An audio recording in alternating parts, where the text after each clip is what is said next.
I wanted to have the opportunity of introducing tonight's guest speaker, not just because he is an alumnus, although we are very proud of that fact, but because, like so many here, I expect, I have a tremendous admiration for what this story represents. And before I get to that, I just want to say a little bit about Suneet Singh Tuli. You know him as the founder and CEO of Datawind Limited. He's the person who's responsible for the vision and strategy and oversight of its execution. And it is striking to me that behind the huge profile that Sunit and his company have had, it's profile that ranges across the business media, it's been front and center in the Times of India and the New York Times. This is a technology and a company that is very much in the public eye. But behind that, I think, is a remarkable Canadian story. And I do want to take a few seconds to share it. So if you go back, we have the Tuli family of engineers, consulting firm in the Punjab, and a father with an entrepreneurial spirit who moved to the Middle East and took the family to Tehran and made that big shift in 1976. And then in 1979, as many of you know, things changed in Iran. And the decision was to go to Alberta. Little change in climate in many respects, political as well as climatic in the traditional sense.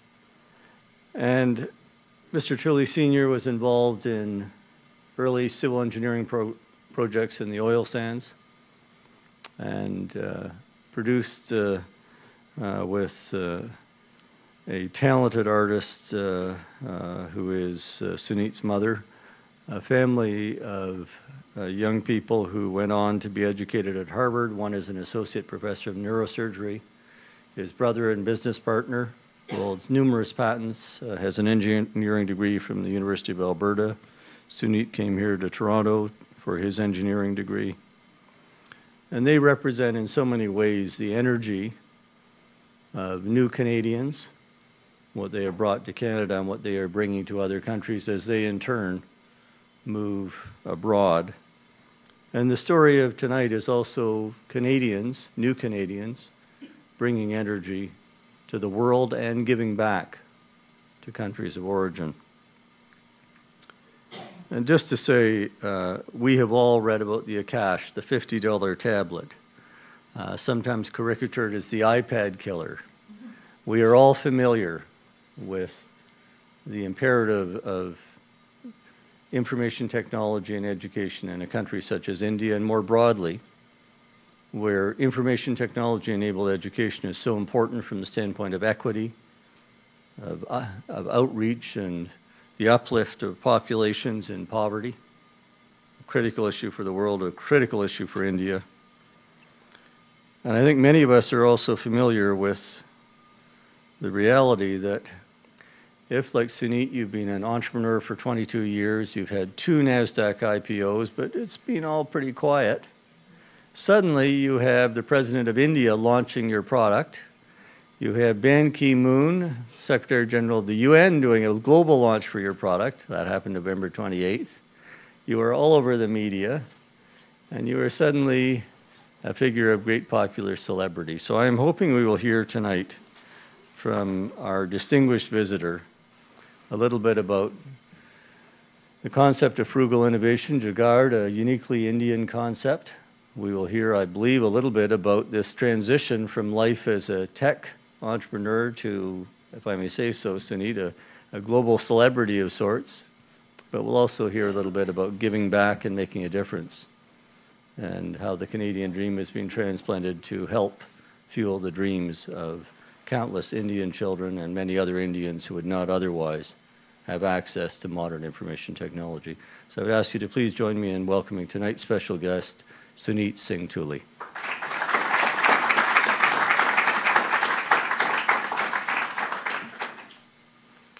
Dr. Naylor, thank you for your kind comments. Depending on who you talk to, you may hear some very different words than what you heard from Dr. Naylor. And it's, I sit and sometimes think about what drives the passion for and against what we're trying to do. So my first few slides, I've tried to at least highlight what some of the detractors say, and maybe you'll agree with them, or maybe you'll agree with what we're doing. But most important, it's sort of a surreal kind of life. It was very interesting when we launched the first version of this about a little over a year ago, and the Swedish foreign minister was in town in Delhi, and he asked, the Swedish embassy approached us and said he wants to meet with me. And I thought that was cool. I'd never met a foreign minister or former prime minister of a country before. And then they asked if they could put out a press release that he was meeting with me. I sort of knew life had sort of changed in some ways. He tweeted that India could be revolutionized by the very low-cost tablets. He said internet for the billions is coming. And we thought that was very cool. Forbes magazine this year decided to include us in their Impact 15 list of social entrepreneurs that they hope will impact the world. The UN Secretary General has never launched a product, will never again launch a product, but we pulled that off somehow. And we're sort of strange. We take advantage of every geography we end up in. So people confuse us in that sense. Are you Canadian? Are you British? Are you Indian? I said, whichever country I'm in. We were funded in the UK, so we are officially a UK company. So the Canadian entity became a subsidiary. We do all our R&D in Montreal. Most of our business is done in India, and we do assembly in India. But the UK government still decided, even though we do R&D in Montreal, that we should be awarded UK's most innovative mobile company for 2012. So we thought that was very cool. We truly believe that the next 1 billion, 2, and 3 will end up on the internet. And they're going to end up on the internet so fast that you're going to say, oops, how did I miss that? But not everybody believes in that. Less than 2 weeks ago, an article ran in an Indian paper, op-ed piece, and said, this is ridiculous. These people don't have electricity. In a country like India, where the government can't figure out how to get clean drinking water for the masses, what a waste of time and energy to be thinking about deploying the internet and computers. I mean, just what a distraction. They should be focused on clean drinking water first. My position is that nobody's going to come and solve the developing world's problem from elsewhere. It's going to happen locally, and as a result, education and technology needs to happen locally.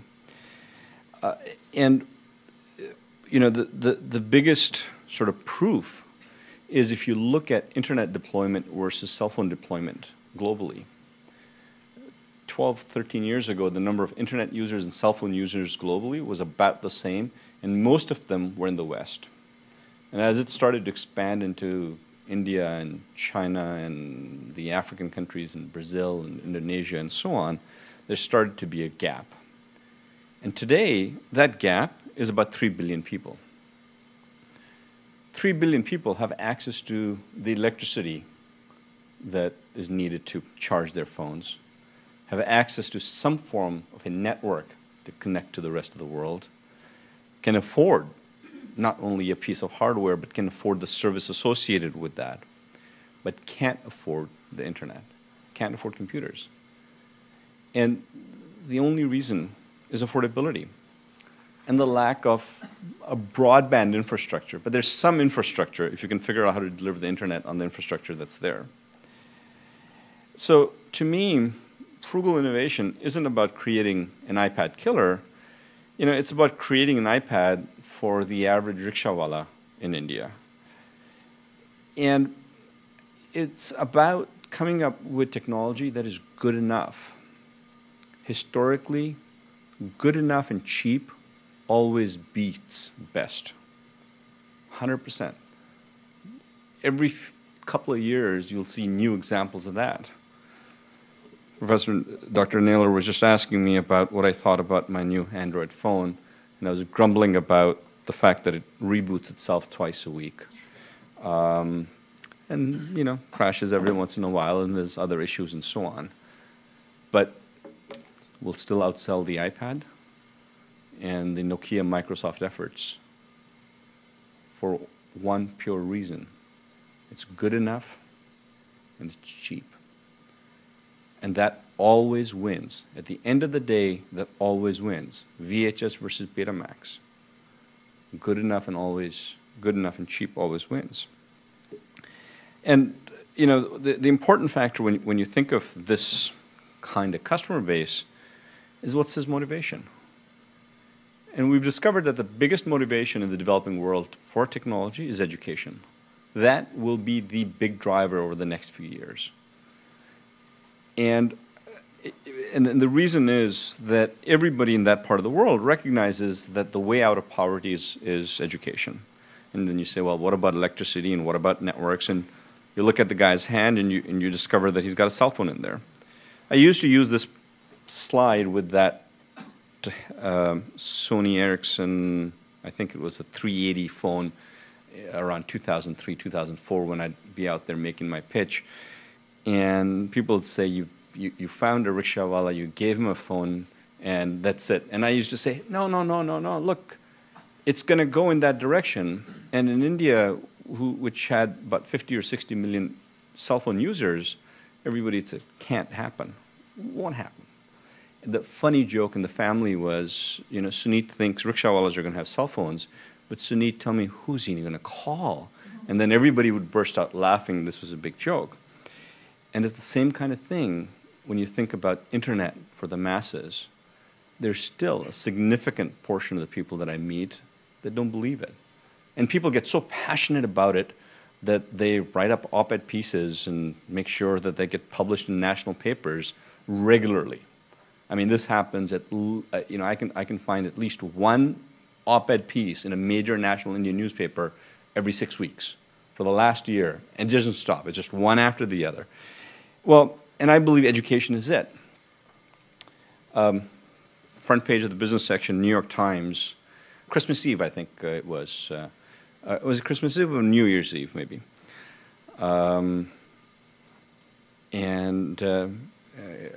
Said they interviewed somebody in there and said, you know, computers, at best, computers merely match the performance gains from far less costly projects that involve hiring additional teachers or teaching assistants. And in some cases, the introduction of computers can actually lower students' test results. So I read that, and I decided I would take his advice, and I told my kids, except the 6-year-old, because he doesn't use computers for school yet, much. I told my 10-year-old, 13-year-old, and 16-year-old, I said, you're not allowed to use your computers for school the rest of this year. For playing, no problems. But for school, you're not allowed to use it. And they sort of all looked at me and said, I don't understand, what is he smoking? I said, yeah, there's this professor at the University of Texas who's just said that what a waste of time and effort. You know, there's some studies that show you that they'll lower test results. And so you're going to have to go through the rest of your educational process, at least this year, and I want to see what happens with their results. And they all griped, and my 16-year-old said, you know, I can't understand half the stuff my physics teacher says.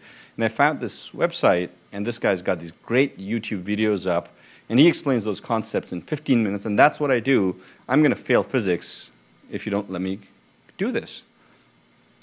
And the other two said, yeah, but I got to write an essay on this or that, and you know, if I can't go to Wikipedia or go do some research on this, how do you expect me to write this? And I said, have you heard of libraries? And they sort of looked at me all funny and said, you know, yeah, but are they around? You know, so it was a bit of an effort with my kids, trying to convince them otherwise. And people are very passionate about this. There is a paranoia within a certain segment of the teaching community that computers are intended to replace teachers. I'm not of a belief that computers will replace teachers. I truly believe in a blended learning environment. Teachers that use computers will replace teachers that don't, but certainly it won't be that computers replace teachers. That's my personal opinion.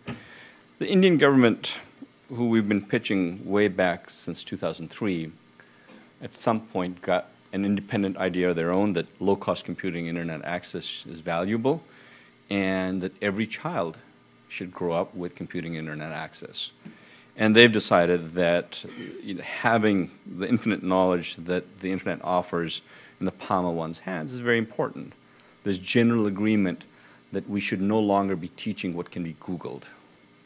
We shouldn't be teaching the volume of oxygen in the air. We should be teaching what happens if it goes up by 5%, or what are the implications if oxygen goes down by 5%. The metric of how much oxygen is in the air is irrelevant. And again, this is not just for students. We think the idea is to empower teachers.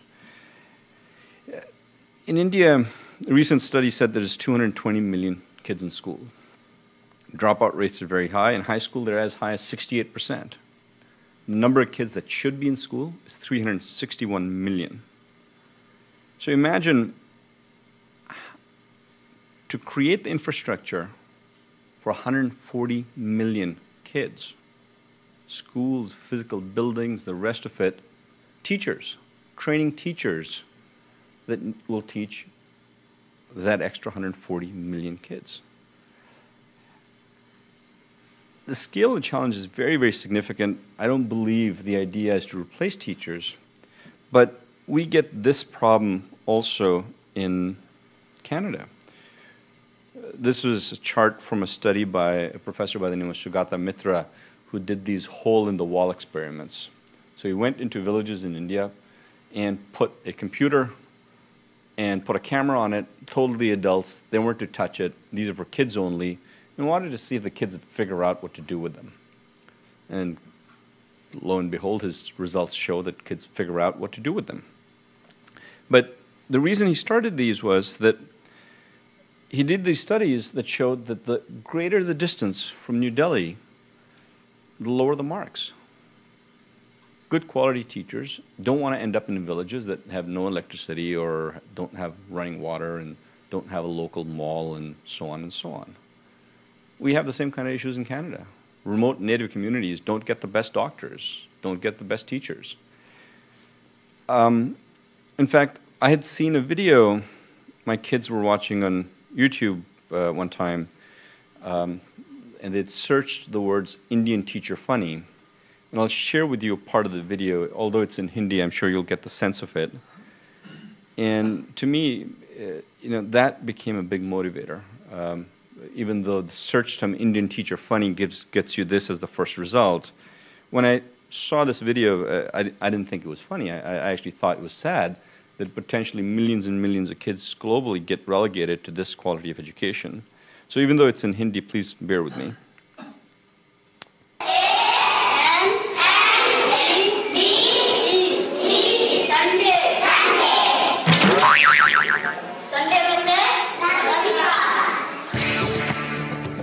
अब जरा Apple और mango की spelling भी देख लीजिए।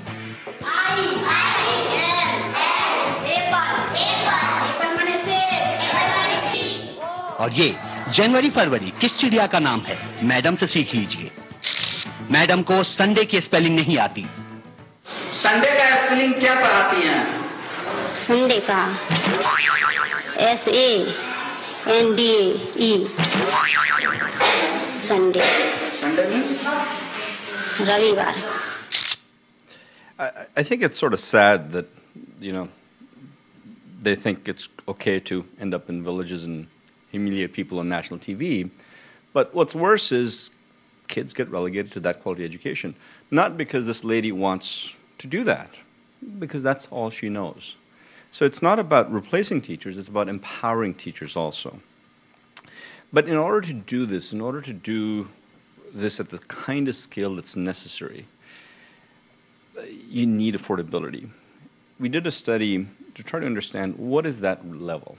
You know, instead of trying to come up with random figures of what we think is affordable, we tried to figure out what happened in the US where PC penetration really took off. And the inflection point in the US was when the cost of the average computer dropped below 20% income. Computers got down to $700, $800, and everybody bought them. They took off at a high level. And we tried to figure out what is that level in India.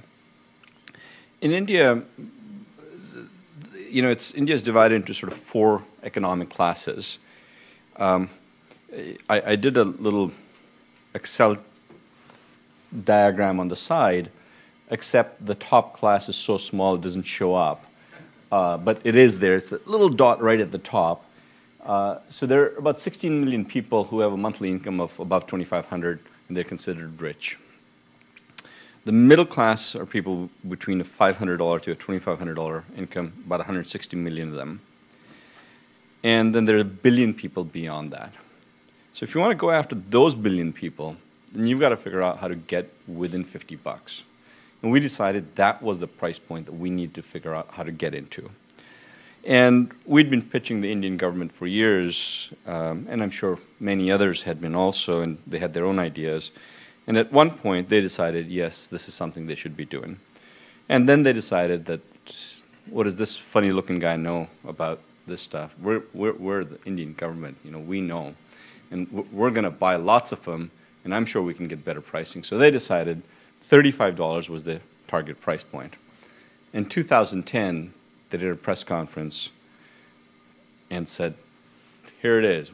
We've got a $35 device. And this was the start of this journey. And it's contagious. If you can get computing down to that kind of a price point, everybody believes it's useful. The Indian government's decided that it's going to deploy it across all 220 million students in that country. 5% of their federal educational budget over the next 5 years can meet that requirement. So they think they can expand their federal education budget by 5%, and in the next 5 or 6 years, they're going to make sure that every child has some form of a computing internet device in their hand. In fact, the last election in Thailand, a year and a half, 2 years ago, the Pheu Thai party made it part of their election campaign. They said, we're going to give 1 tablet to every child. And they were asked, where's the budgets for it? Where are you going to come up with the money? They said, we're going to get those $35 ones India is making. Turkey just launched a project to distribute 11.7 million tablets. In the next 2 years, every child from kindergarten to university will have a government-subsidized tablet in Turkey. By the way, these are not all being supplied by me, I wish, but it's a contagious idea that's getting traction across many, many countries globally.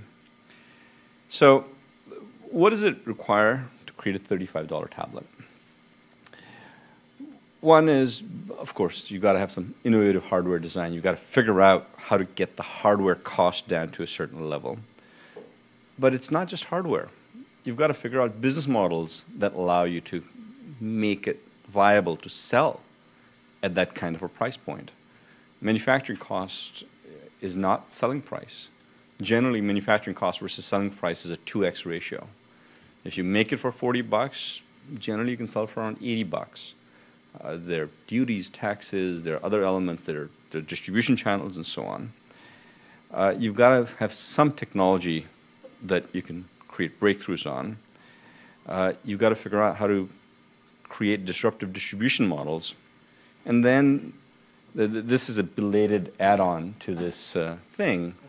You've got to figure out how to continue persevering despite front-page articles in the New York Times that says, you're full of shit. Doesn't happen, can't be done. And we all know that computing will result in lower marks, and as Mulayam Yadav, who lost the election in the state of UP, said that all kids and government officials do on computers is watch porn, And so if he got elected, he would make sure that they got removed from every school and every government office. He didn't get elected. And then last year, his son ran in his place, who promised a tablet for everybody that graduated grade 10, and he got elected.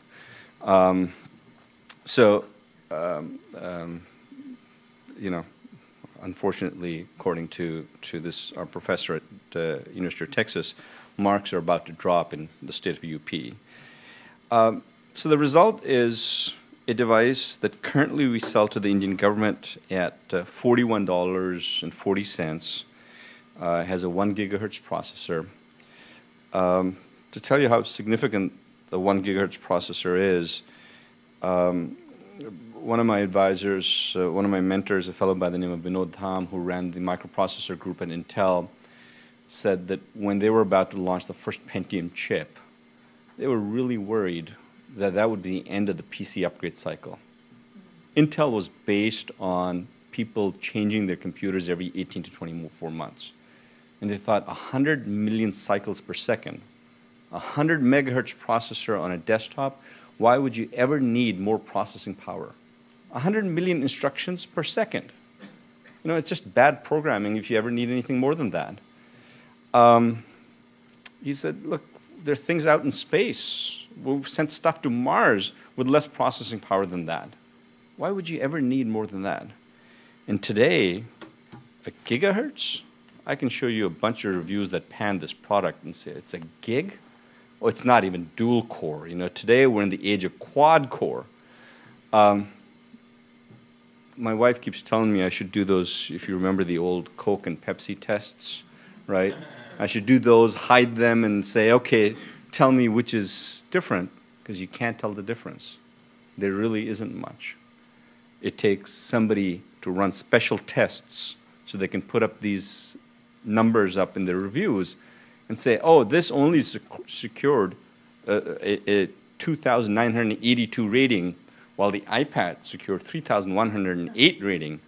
Yeah, what does that mean? I've got a bunch of devices. I'm happy to sort of just circulate them around, you know, play with them as I talk. To us, though, the business isn't the hardware. The hardware is part of the process. What really our flagship product's all about, our flagship product, which is what you see here, actually takes a SIM. And you can make phone calls with it. Most importantly, you can use the internet anywhere you go.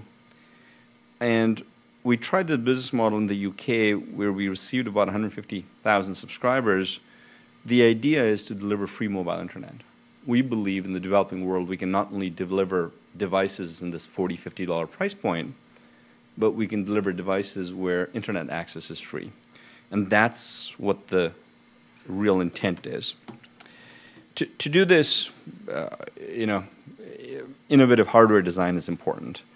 It's about understanding what is good enough. Do I need an HDMI interface if my user doesn't have TVs with HDMI ports? I don't need an HDMI interface. Do I need Bluetooth? For that user, that 40-cent saving on the manufacturing side means about $1.50 at the consumer level. I'm saving that $1.50. That $1.50 means a lot to me and my user. So understanding what is good enough becomes very important. So you design for cost instead of designing for features. If you compete with the iPad, you design for features. I got pitched this phone because it's got NFC. I told my wife about that, and she said, okay, so what is NFC? I said, well, if I tap my phone to your phone and we can wirelessly send this across and so on, and I tried explaining it to her, and said it means near-field communications and it's going to take over the world. And she said, okay, by when? And I said, in the next 5, 6 years. And she said, okay, so why'd you buy it now? And I said, well, because the pretty lady at the store said so. So you don't design for competing with the iPad, you design for cost. You design for everything that you can do to reduce cost. Google helped us greatly in this regard. Google decided to get into this business, decided the OS would be free. That made a big difference. So no licensing fees today get paid on the OS. Google also decided that the microprocessor would be based on an open architecture, ARM.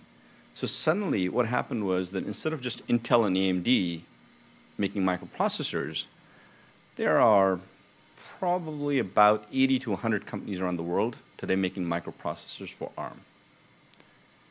2 years ago, a gigahertz processor would cost around $23 to $24. Today it costs about $4.50.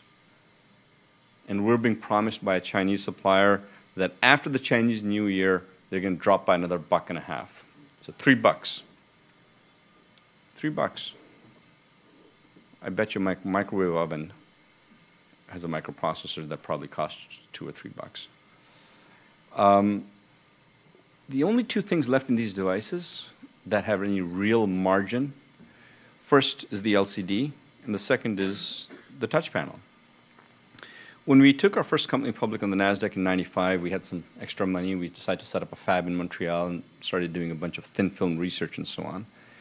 And when we made our first generation device, we needed a custom screen, and nobody'd supply it to us. We were too small, never heard of you guys. Who's going to go make a custom screen for you? And we thought, well, we'll figure it out. Why is it that complex? And it was very complex. But we figured out how to make an LCD screen, and then we figured out how to make touch panels. And those two elements today have about a 70% gross margin. I've said often that this device that you're holding in your hand today, in the next 18 months, will cost around $25 to make. And there'd be guys out there that'll be selling it for $29.99, even in these markets. Or free if you walk into a restaurant and have dinner or something, or free if you rent a car, or free if you do something else. But today, those two elements have significant margin. Costs $2.50 to make a touchscreen, gets sold for $10 in million unit quantities. That kind of margin won't remain. And we thought, hey, if we can make our own touchscreens, we can make a lot more money by other things later if we can acquire the customer. Why not use that to create lower cost devices and acquire this customer? Using open source helps a big deal. Again, Google and what they've done inadvertently helps us in a big way. Amazon and Google are not on the same page on how Android should be deployed. Amazon takes Google, scrapes Google out of Android, and then sells a product called the Kindle Fire tablet. We do some of that, but having that open source makes a big difference, because what they've also done is they've created a means for us to monetize that operating system. On the apps, we do cash vouchers for upsells and advertising on these apps and so on. But we've also very aggressively decided to start an ecosystem of app development in the developing world. In fact, we partnered with the United Nations Department of Partnerships to do a global call for socially responsible apps that empower women. We thought, get people thinking in that direction. We've done 2 student contests in India and found some very interesting apps. In fact, the winner of our last app contest in India was a Fruitwala. So if you've ever been to India, these are carts about the size of that table, maybe double the size of that table with wheels. And these guys go around neighborhoods selling fruit. And what we discovered was that, or these students that created this app discovered was that these guys actually give credit. The lady of the house forgot to give the cook the money, and now the cook needs to buy groceries to cook dinner but doesn't have the cash, so they end up giving that cook credit. And they maintain a ledger with that. And they thought, hey, what if these guys also had an inventory database that hooked back to their supplier, who knew that in this market, all the guys have just run out of bananas, and the rest of the day, there won't be any banana sales. and none of them can get to their supplier to get more bananas, maybe the supplier should send somebody across or something. So they actually created an app that maintains a ledger, maintains a receivable, maintains inventory, hooks back to a database, and these guys are out there selling to fruit wallas. I don't know if it'll be successful or not, but it doesn't matter. One of these apps will be. And it won't be somebody sitting in Silicon Valley who'll discover the app. It'll be some kid in that market saying, hey, if everybody has one of these, then this thing could be valuable. So that becomes very, very important. Our key, though, is mobile internet access. We truly believe that without internet access, these devices have very limited value. But there's a lot of barriers to connectivity in that part of the world. In fact, the landline infrastructure, hence the broadband infrastructure, doesn't exist in places like India. It took them 100 years to create less than 50 million landlines. The only infrastructure that exists is mobile. It took them 10 years to have 900 million mobile phone users. But those networks are really congested and the experience is subpar. And the internet doesn't seem to get less complex. It's getting more and more complex, and affordability is out of reach for most of these people.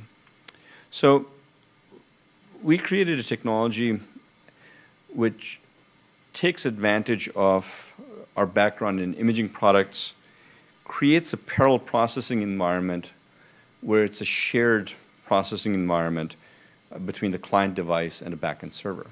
So most of the processing for delivering the internet on our devices happens in backend servers, and even on India's congested GPRS networks, we can deliver web pages in about 5-6 seconds.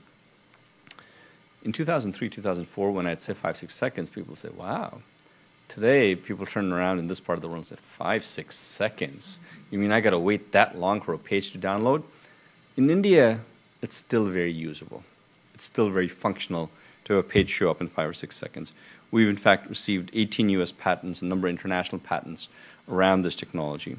And in essence, on backend servers, we pre-process, pre-render a web page, and that not only lowers the processing power and memory cost on the client device, but it reduces the size of the page by factors of up to 30 times.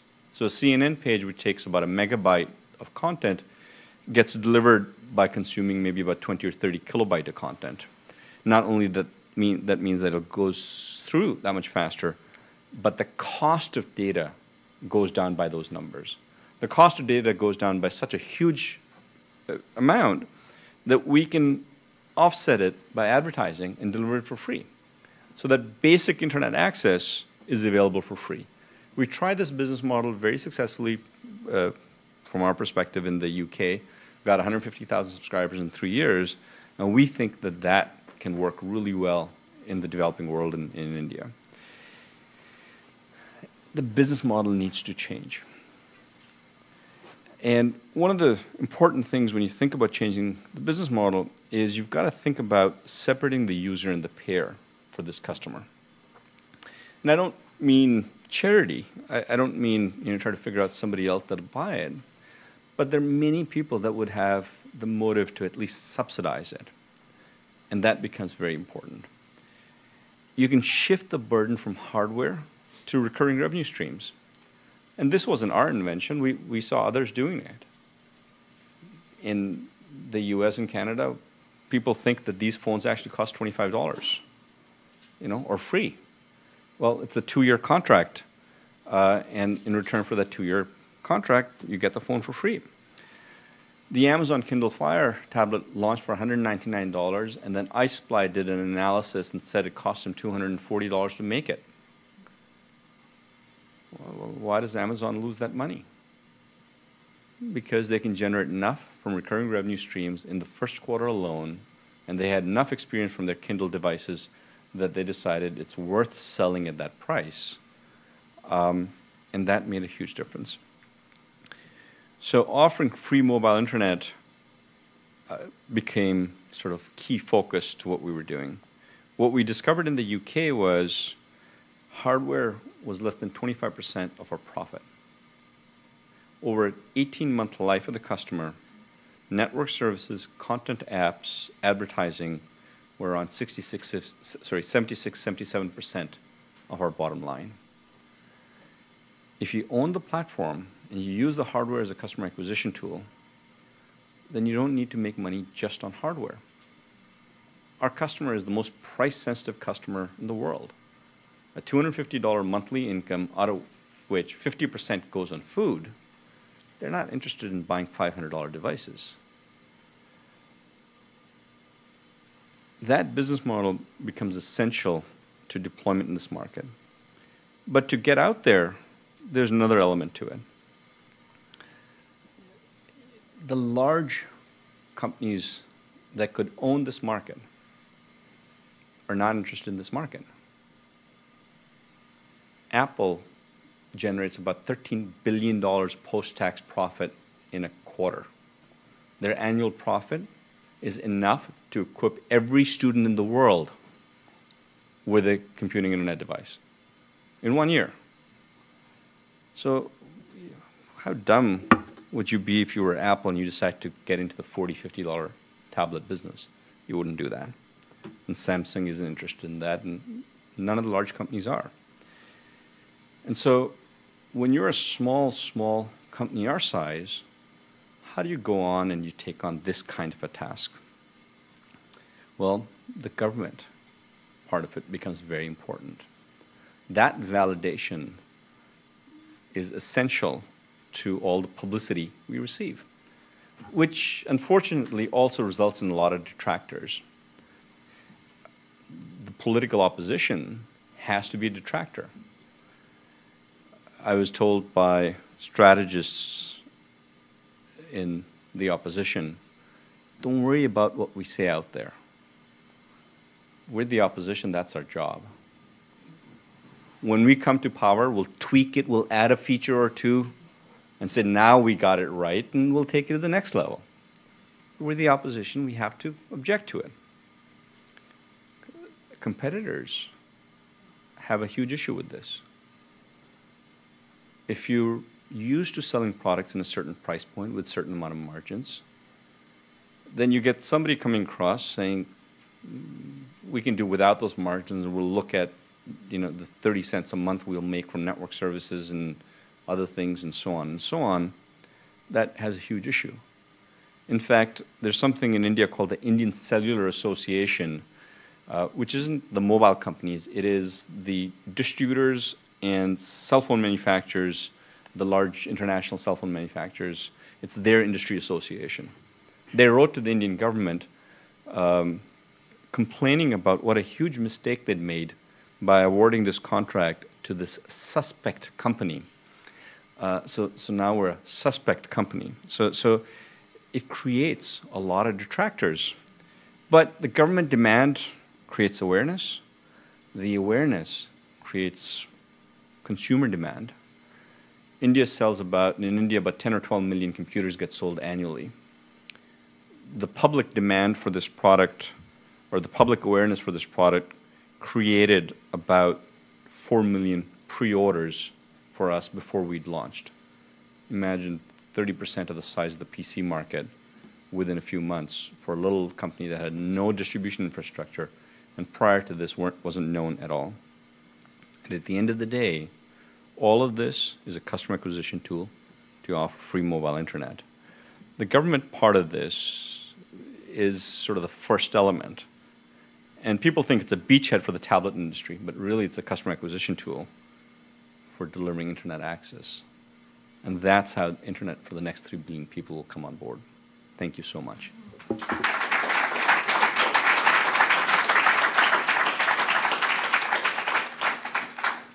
I don't know how much I've run over time, but hey, not too bad.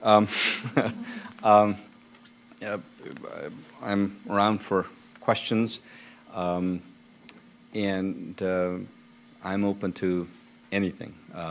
If you've ever seen any of my interviews, I'm very frank and open. It shocks me how controversial I've become on, by making a inexpensive tablet, but you know, happy to answer any questions. If you've Googled this and you want to know, do we really do it in India or do we do it in China? I'm happy to answer that. So far, nobody's accused us of corruption. If you charge too much, you can be accused of corruption. When you charge too little, we have been accused of selling at a loss. They say, hey, they're just doing it at a loss. And we said, well, great. Everybody else should do it at a loss too. Why not? But please feel free to ask anything. Thank you for your presentation. It was actually quite wonderful.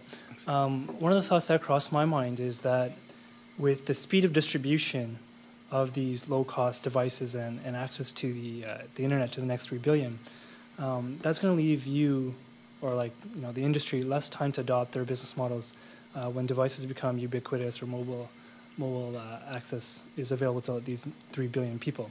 So how does the business model change then? Because that could happen quite rapidly, if I understand. Lots of different things will happen. No idea. No idea. It's interesting to see how business models have been adopted in those markets, right? Until recently, we only had 3 mobile operators in Canada. And a couple of years ago, I got a plan that gave me free incoming calls, and I thought that was innovation. In India, there are mobile operators that pay you for incoming calls. Forget free, everybody's free. The average metropolitan city in India has 13 operators. That level of hyper competition creates many interesting kind of business models. The winners in all of this will be people that come up with the apps that make the most sense, that get the best traction. People would come up with unique business models that disrupt the existing players. So our hedge in that environment is if we own the customer and we own the platform, then we can be the gateway to whatever the business model is. But that's the kind of brainstorming that needs to be done. What happens when the next billion people start using the internet? Where are those opportunities? And I think that there are lots of them. It's a very good speech. What I want to know is how easy it is to transfer the same, whatever you did, into other industries, say medical devices. The mainly area I'm thinking, like when you start up, you're a smaller company, and you didn't really have expertise in every area, or your team didn't have it. How do you go about trying to figure out how do you make this particular device cheaper when you don't really have expertise in-house and you have to go outside or whatever it is? You go to China. You take advantage of the resources wherever they exist in the world, okay? And if you can find partners in the Valley or in China or in India or wherever else, you're always selling, okay? You find somebody who has the know-how and you're selling them on that concept. They get excited about that concept. They participate in what you're doing. We've been able to talk much bigger than we are and convince suppliers, with pricing that they would be given companies the size of HP and Dell, because we've been able to convince them, look at this. This is going to happen, and it isn't going to be companies that size that are going to make it happen. There's just too much legacy business. My biggest complaint about one of my most favorite companies, RIM, is this decision to refocus on the enterprise. If I was RIM, I'd go buy a little Datawind and decide I'm going to put out 1 billion of these devices and own the next 1 billion customers, instead of saying, no, I want to re-entrench on the enterprise. I apologize if there are RIM people in this room. So.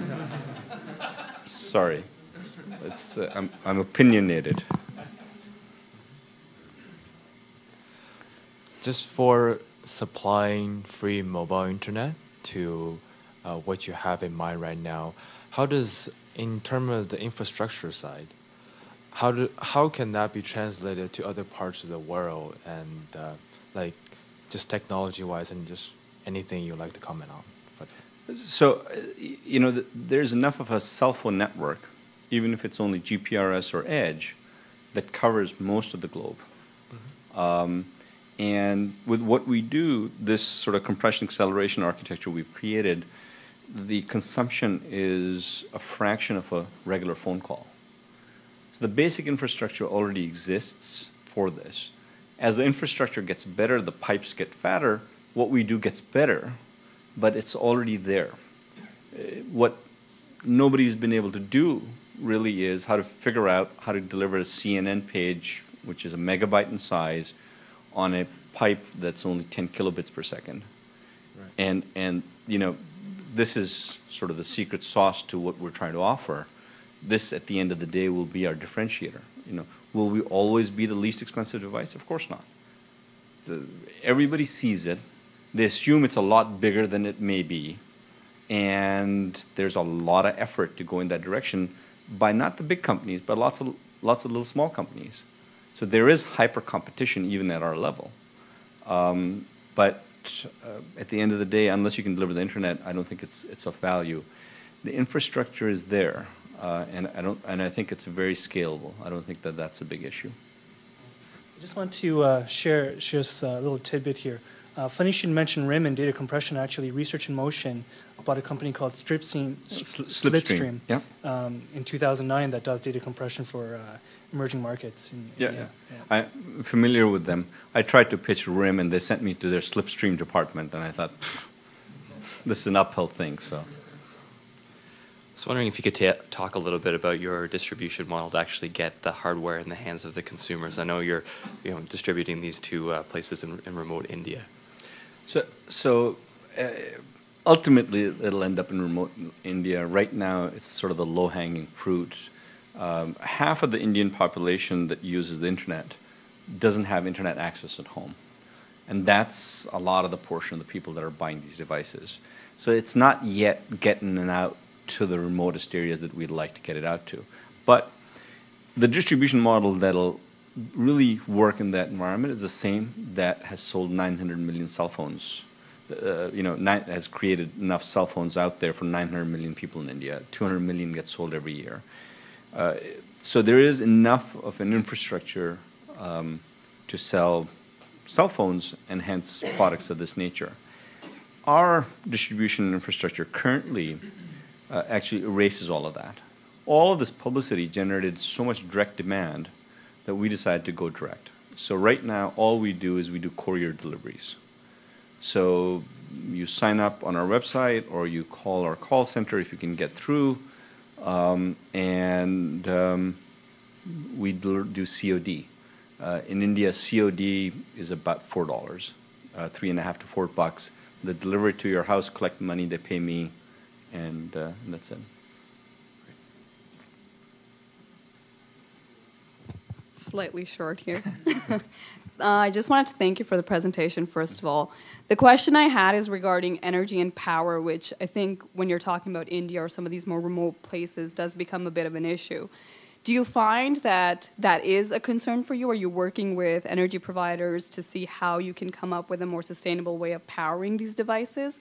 Or are you coming up with maybe battery packs or something like that that's helping out? So right now, it's not a huge issue. The 3 to 4 hours of usage is good enough for most users. Most users that are buying them have cell phones, have ability to charge, and so on and so on. In the long term, it's a key issue.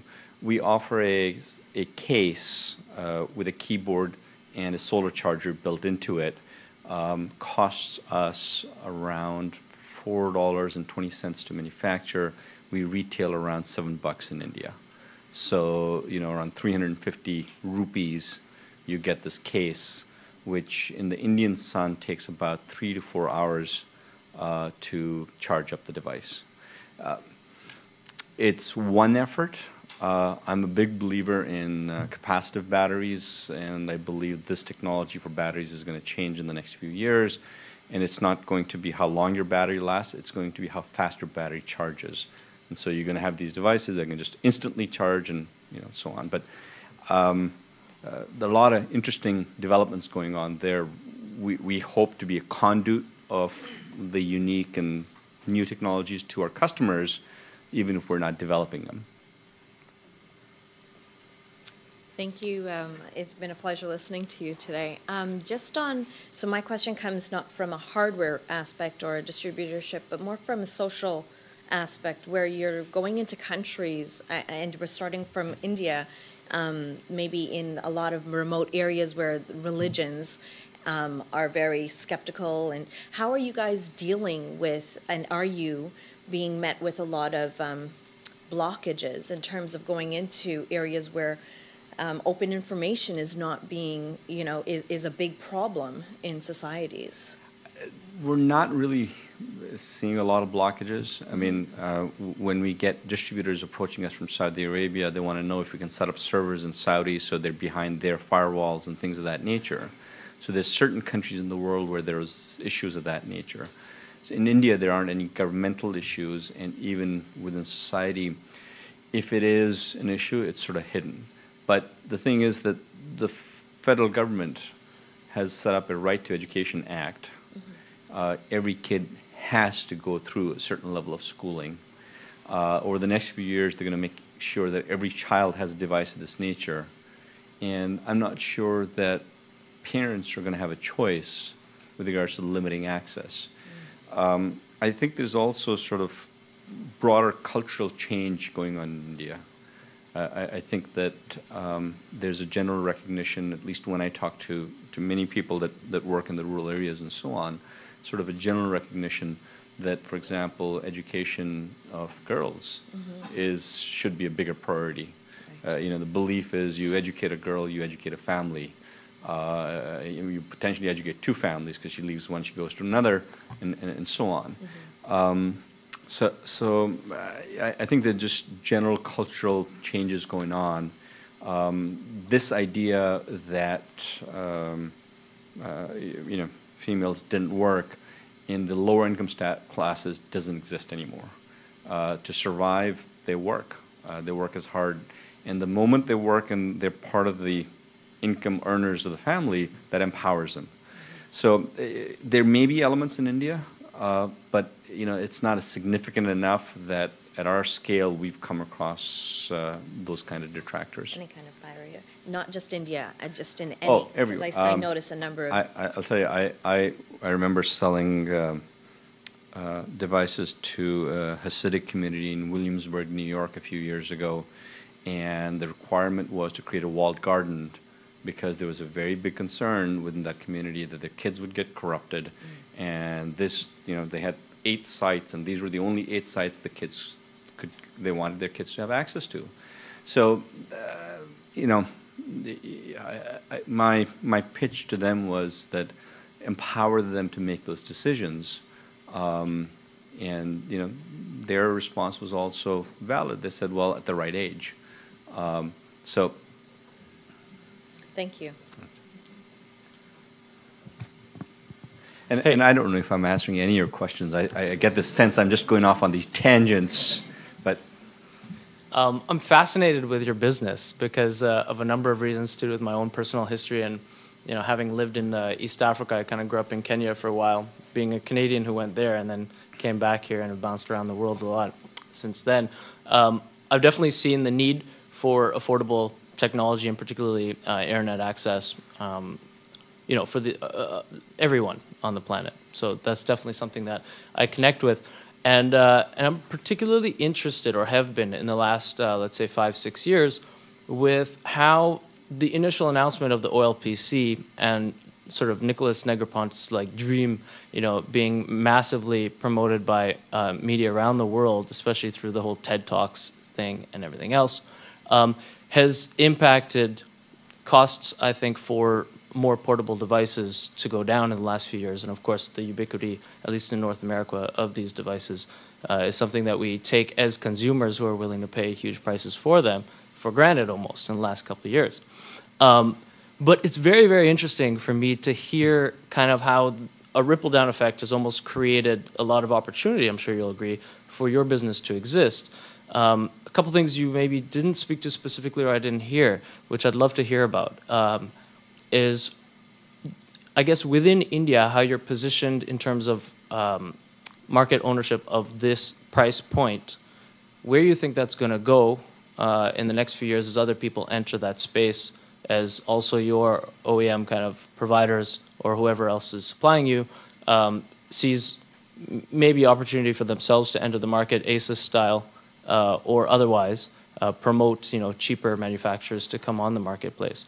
And also where you guys are, where you're generally sitting in India right now, because I know you said you had 4 million pre-orders for the first Akash, and that was what, a year and a half ago? Well, all of this. Iterations along the way. Yeah. So currently in India, I guess I'll just ask a few questions to I've got 4 in my mind so far. Yeah, okay. Well, okay, so then answer them if you remember them. Yeah, answer them. I was going to summate, but yeah. Okay. So, Nicholas Negroponte. I'm a big fan of Nicholas Negroponte. In fact, the story in India is that this project got started as a rebuttal to the Nicholas Negroponte's pitch to them. He went in and he pitched them what he was doing, and they said, we can make it cheaper, and they decided to go in their own direction. So certainly he laid a lot of the groundwork. Okay, where we have a different view is that we're not only focused on the government. The government for us is a necessary means of getting scale, credibility, and many other things, and a lot of this publicity.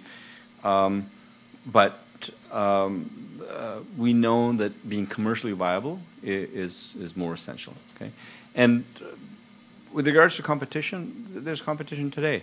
When we first launched, the least expensive product in China of similar specs was about 2.5 times the price. Okay, today it's within 8% of the price. Okay, and on $40, 8% isn't a lot of money. Okay. So that gap is going to continue decreasing, and at some point, there'd be people that'll be making it less expensive than us. Except, what I don't explain in any of this is that I make almost $5 a unit for every device that gets turned on from software vendors just for being on the device. Okay. So that's what my competitors now have to start figuring out and creating those relationships. Not saying it can't be done, but what I'm saying is the hardware business is dead. Okay, I hope we helped kill it, but the hardware business is dead. If usage of that software is going to generate you X amount of revenue over the life of that, are you willing to pay X for customer acquisition? There's a bunch of software vendors willing to pay a couple of bucks and $1 here and $2 there, and between 3 or 4 guys, we make $5. So I can sell below manufacturing cost. I don't currently, but I can do that ahead of time. Network operators, even in India, are willing to pay $4 or $5 for every activation. So that adds to my proposition in the market. There will be competitive products in the market, similar to cell phones. There's 1 billion cell phones sold worldwide. Nobody's going to own them, but I'm confident that we'll make enough to be happy with whatever scale we grow to. Okay, the last CMR study in India pegged us at 12.5% of the Indian tablet market, as the 3rd largest player after Samsung and Micromax within that market. In terms of sales? In terms of units in the market? Units delivered, independent of government sales. Okay. Okay. We do about 2,500 to 3,000 a day today,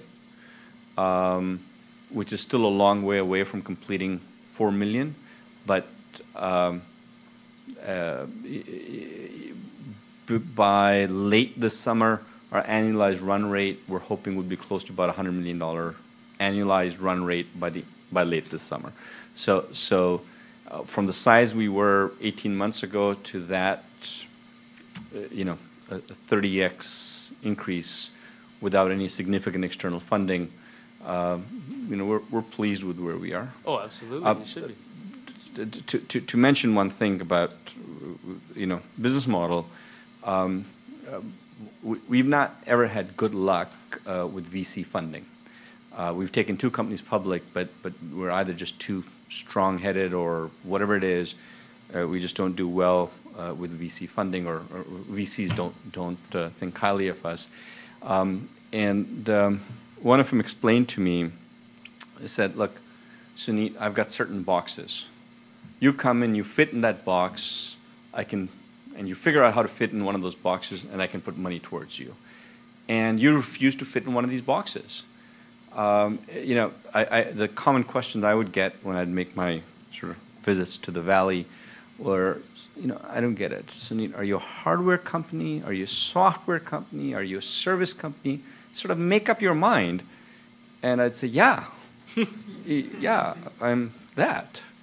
You know, they'd say, yeah, we don't touch consumer. You know, the business isn't in consumer, it's enterprise. And then Apple became the largest market cap company in the world, okay? And people, you know, actually seriously a few months ago we're talking about $1 trillion market capitalization. Does it happen or not? I don't know. But the consumers were which is going to drive it. And those 3 billion users is where the growth is. Okay, and I have a last question, and it's something to do with. Did I answer any of the other ones? Yeah, by the way? it doesn't. Yeah, Pretty much. They're not like specific. Yeah, I just get the sense I keep giving opinions on things. No, that's good. It's good. Yeah, okay. Don't worry. But I'm wondering about this idea of the kind of like compressed, toned down internet, you know, that you're It's serving. a stepping stone. Yeah, but at the same time, is it across all devices that you sell a mandatory nature of the data supply to it? Can you turn it on and off? It's the free version. So we give you 2 browsers. Yeah. So in these devices that are going around or there, you turn on the home page, there's a browser, and then there's the Android browser. You get the CNN page on our browser, it'll take you about 5 seconds on the Indian GPRS network. On the Android browser, it'll take you about 5 minutes. So it's just for web calls. It's not Just for web. app stuff. It's not for app stuff. So it's just for basic web browsing, right? But again, it's a customer acquisition tool. The cost of that data is less than advertising revenue in India. And if I gave you a device for, you know, 50, 60 bucks even, and said basic internet access is free, Wikipedia, email, Twitter, Facebook, you know, basic browsing is free, you can do whatever else you want. You just got to pay separately for it, as you would on any other device. It creates a differentiator. You know, it's my means of owning that customer. And once you own a customer, then you make money off of everything else. You know, what is Apple without the iTunes App Store? Right? Hi. The tablet looks great. I just had a question about its lifespan, its durability. How long you expect it to last? If it can be refurbished, is there a value in recycling it? It comes with a 12-month warranty in India. For our internal calculations, we assume a customer's lifetime of 18 months. We think people will change it, even in India, every 18 months-ish.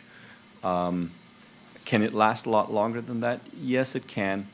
When we started in the UK 2007, we expected this 18-month kind of thing. And we thought, well, at most it'll go to 24 or 36 months. And with a bunch of devices as a test, we decided to offer something called the immortality plan. So you bought one of our devices, and for the life of the device, you had free internet access. And here we are 6 years later, and there's a bunch of old grandmothers, okay, that are still alive and kicking and still use these devices. And God bless them, because they still generate us ad revenue. So the hardware, I think, will last multiples of years, but internally, you know, we peg, when we think of how much we expect to earn off it, in about 18 months. Hi, I'm interested in getting your views on the interface between sort of private enterprise and public policy. And you refer to government demand that creates awareness, but at the same time, I think the Indian government had provided, through their own internal federal budget, a subsidy for the tablet to students. I'm just wondering whether, in many countries in the developing world, the kinds of budgets that would allow that kind of subsidy probably are not present or do not get decided on, to focus on that kind of expenditures. So I was wondering whether you think that the government demand and government initiatives can be successful without necessarily having to go through the financial route, which is a specific program for subsidized tablets, or are the two go hand in hand? I mean, what do you think is more important? Because there's going to be a lot of governments who are going to say, nice program, but we don't have the money. What can we do instead? What can we do in terms of promotion, facilitating those kinds of things, and sort of, for instance, promoting cheaper and faster internet access? I think in the simplest way, what governments can do is get rid of duties, taxes, and just make it easy for people to buy. I think that has a big impact. Most African nations now exceed 60–70% mobile phone penetration. So a significant portion of their populations can afford devices in this kind of price point. So if you allow, open commerce and competition, it makes a big difference. We launched in Zambia recently, and when I went to Lusaka, I was very surprised that prices there were about double or triple the prices in India. And the only reason for that is that there's a lot of barriers to be able to sell locally, whereas there's a lot more competition in India. In India, though, part of the decision making, I shrug off the government came up with a $35 price point, but there's a study they've posted on one of their websites on how they actually came up with that number. And what they did was they looked at the cost of printing and distribution of books in primary schools. And they said, if we can make devices last 3 years, can we offset that against printing and distribution of books? And that came to close to around that $35 type of price point. Cost them, a little under $12 a year for printing and distribution of books. And the government does that. The government already spends on that. So they decided if we're going to spend on that anyways, this is a way to go. Thanks for having me.